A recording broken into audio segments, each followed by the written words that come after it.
Kumusta mga kapobre? Panibagong araw, panibagong buhay, panibagong pag-asa na naman tayo mga kapobre dito sa Canada. Kararating ko lang ng bahay, kanina pa akong alas 7 umalis dito ng umaga kasi nag-driving lesson ako and nagpabook na ako ng road test. So this coming May 27, next month pa naman, may road test ako dito sa may Thorhild. Tapos kanina nag-open na rin yung registry sa amin dito sa Smoky Lake. So late na sila kasi nakapagpabook na ako and kasama kong nag-road test kanina si Boss Ali. So nagpa-practice pa rin ako mag-drive. Tapos next week uli hanggang dumating na yung aking road test date. Yun. Nawai one take lang may pasa ko agad para hindi sayang yung 185 na binayad ko. $185 dito mga kapobre yung pagkuha ng license. Kasi pag baguhan ka pa lang, yung as in talagang wala kang experience sa pagdadrive, kailangan muna ng learners driving license. Class 7 yung tawag dito, GDL. So para kang ko sa Pilipinas, student license. Yun yung pwedeng makuha muna. So magte-take ka ng written exam. Pag naipasa mo, bibigyan ka na lang 1 year para makapag-practice sa pagdadrive. Tapos noon, after a year, pwede ka na mag-take. Ako nung last October 2023 pa, ako nagkaroon ng GDL and ngayon 2025 na, so magto 2 years na, kaya kailangan ko nang i-upgrade yung lisensya. At saka syempre for preparation din pag naging PR at makuha ko yung mag-ina ko, diba, para kasi necessary talaga dito, necessity talaga yung meron kang sasakyan, especially dito sa aming town, maliit lang, walang mga cab, walang mga bus, kaya pag wala kang sasakyan mahirapan kang lumabas, pumunta ng city, medyo mahirap yun, struggle yun. Tsaka syempre yung weather dito kasi nga malamig. Pero ngayon nag-i-start ng mag summer dito. Kung ngayon parang nawala na yung lamig. Nung last week meron pang snow, pero ngayon parang medyo nag-i-start na yung fall. Yan, tapos yan summer, spring pala, sorry. So mag-i-spring na dito, tapos ano dyan, summer na. Kaya maganda mag-practice mag-drive kasi clear na yung daan, kita mo na yung mga lane sa pagpa-practice, so hindi ka na mahihirapan. Ayun, tapos nanggaling ako ng Papi's Parcel, para siyang post office din dito sa Canada. So kinuha ko muna yung in-order kong tracker jacket from Adidas. So ayan siya, bali last week ko siya in-order.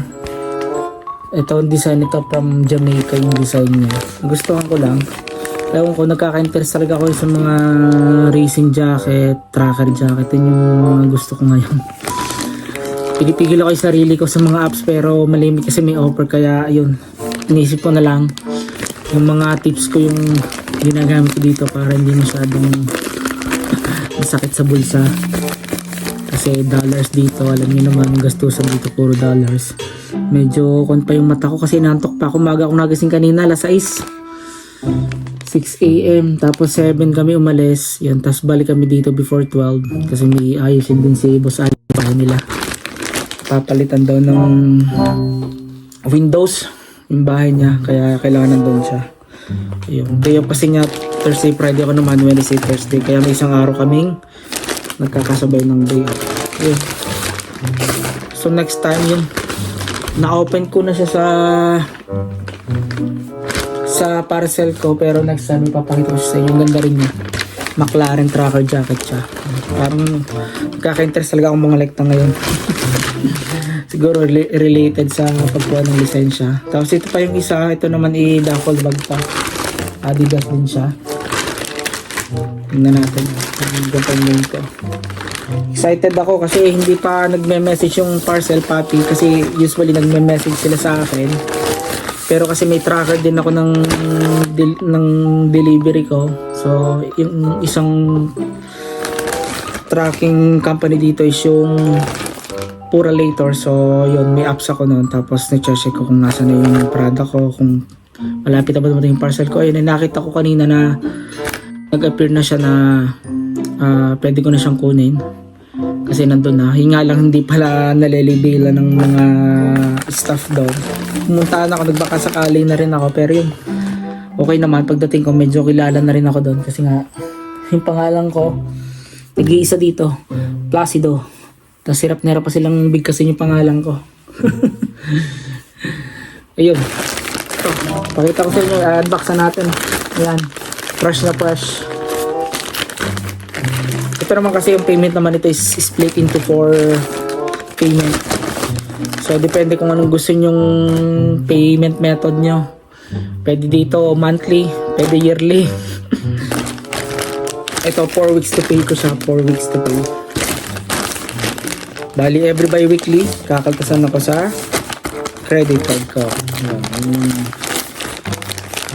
Hindi mo masyado masakit. Kunyari ba, nasa $70 or $60. So, di ba, every 2 weeks, every sahod ko, $30 lang ang tatanggalin sa akin. Sa credit card ko yun. Kaya, hindi masyadong ramdam yung sakit. Tsaka, usually naman yung mga nabibili ko dito is mga naka-offer naman. Tinatimingan ko rin talaga. Kasi pag nagbabagsak sila ng presyo talaga, yung mga Black Friday yun. Pero kahit hindi mo nahintayin yun, halos every other week meron silang offer. Either meron silang sale o kaya may mga discounted sila, may mga promo sila, may mga ganun sila. Tapos to direct talaga to sa outlet, sa brand talaga na Adidas. Hindi siya coming from the third party. Mga Adidas talaga yung bibigay ng product sa'yo. Kaya wala nang patong. Tapos yung tariff, kasi balita ko nga dito sa US magkakaroon ng tariff. Pero nakailang move na si presidente doon. Nagbigay na naman siya ng another 90 days. So hindi na ito matutuloy. 25% ang alam ko dito ng tatasin sa tariff.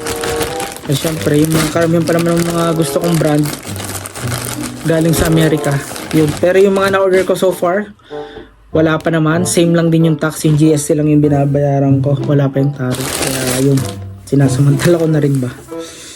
O yan, balikuan siya. Yung original price niyan is $150. So nabili ko lang siya ng 60. Pagkakaalam ko ha, pagkakaalala ko 60 lang, $60 po siya nabili. So yan, so nasa 60% yung discount niya. Yan, Adidas. Airpay kasi Adidas, pang social na. So yan, yung logo ng Adidas sa kanyang zipper. May zipper siya. Okay.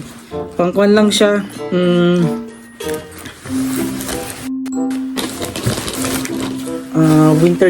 Windy. Pangkuan lang siya pag malamig ba. Pag mahangin, yun lang yung pinaka-purpose niya. Eh, nagandahan ako kasi sa design. Ang ganda, no? Tapos, smooth pa ng tela niya. Ayan. So, football Jamaica. So, isang team to ng mga soccer player. So, ayan. Three strips siya. Tapos, yung kulay niya kasi nagustuhan ko. Ang ganda ng combination, no? Para siyang, ano pa to? Tortoise ba to in yellow? Parang gano'n. Tapos yung embroidered na logo niya, Adidas. Tapos, ano ba yung special dito? Ayan lang. Hindi siya makapal. Pangkwan lang talaga siya.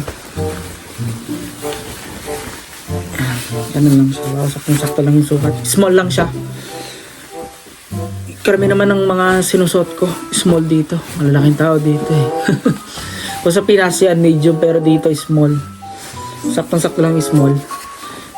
Pero yung mga pants, yung mga joggers yan, minsan extra small lang kinukuha ko dito.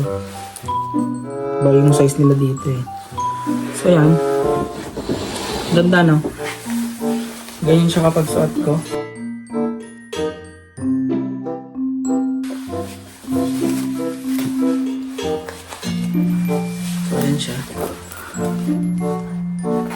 zipper natin. Full zipper.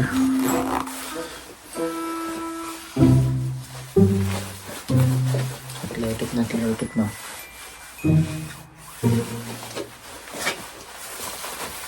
Tapos yung palad niya may zipper din.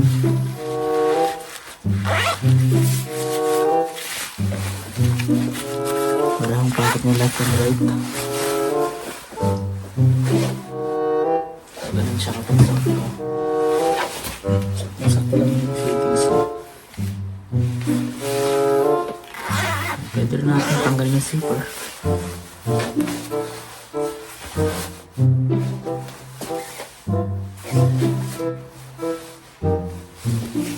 Ganda ng kulay niya, yung kulay yung nagustuhan ko talaga. Tapos sumunod ang texture ng tela na ginamit. Ayun mga kapobre, update ko na lang kayo sa mga susunod ko pang mga vlog about sa mga yan, jacket, yan yung mga windbreaker jacket, yan mag-upload tuloy ako. Salamat sa inyo.